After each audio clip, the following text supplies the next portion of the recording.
When feeding two dogs at the same time, it can cause conflict, even with the nicest of dogs.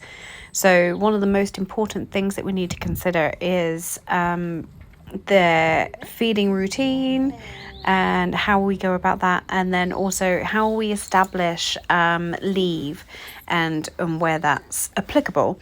So the rules of two dogs is that whichever dog has the item, so at the minute that's the one with the lead on, licking the blue mat, that item is then his to lick, and the other one is not allowed to stick her nose in there.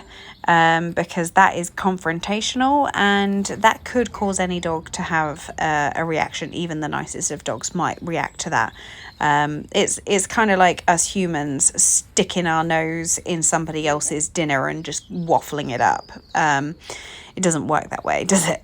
So what I'm doing here is I'm kind of acclimatizing Roxy to ignoring Harry when he's got something, and getting Harry used to the idea of having more given to him when then there is another dog around, so he doesn't feel the need to guard his positions.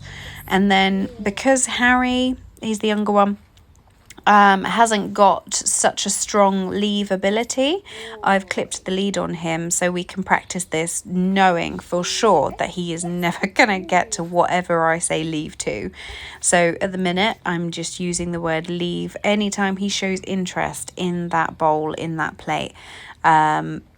We might have to do this with balls and things later on just to keep everything in check. But it's just making sure that they understand that while there is a dog tucking into whatever it is or has whatever it is, then that it's not yours for the taking. So you can't stick your nose in there and you must leave them alone. Anytime he looks at it, the word leave, and then give him a treat for literally leaving that alone and looking at me instead. So we're adding in a bit of distance as well and a little bit of free choice, and he did amazingly there. He came in for a little sniff. As soon as I said leave, he came away and he came to retrieve that treat from myself. So by doing this, you're giving more good stuff to the dogs rather than taking things away. And if you take things away, they will feel the need to guard them even more, because that is even more precious to them, because they might get it taken away. So instead, I'm constantly giving treats. So I'm giving treats to Roxy. She's the one tucking in on the mat. And I'm giving treats to Harry for leaving them alone, and just making sure that we're not going to end up with a conflict in the first place by having Harry on the lead because he's more unreliable, and checking in with Roxy as well. And once we've done this in quite a mutual location, then we would be able to start doing this in our homes and incorporating our food bowls and everything else.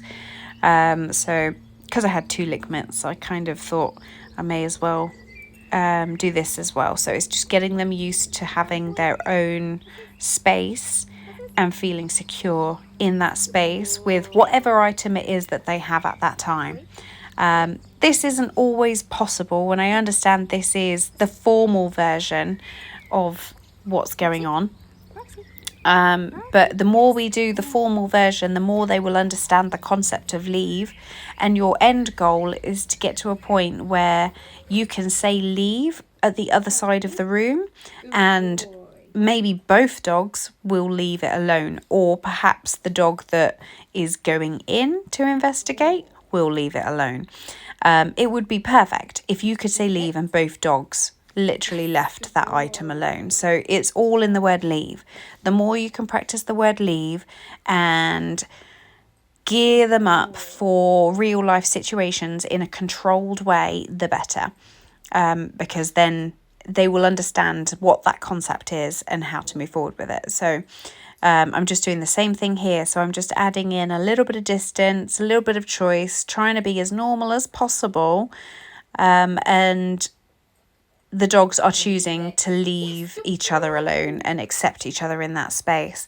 If, for instance, this turns into proper aggression, then I would highly recommend seeking a professional before you continue. This is done with two dogs that understand the word leave and don't necessarily have guarding issues. We are just keeping that in check and making sure that guarding issues are not going to crop up later on, and that they understand the rules that we are putting in place.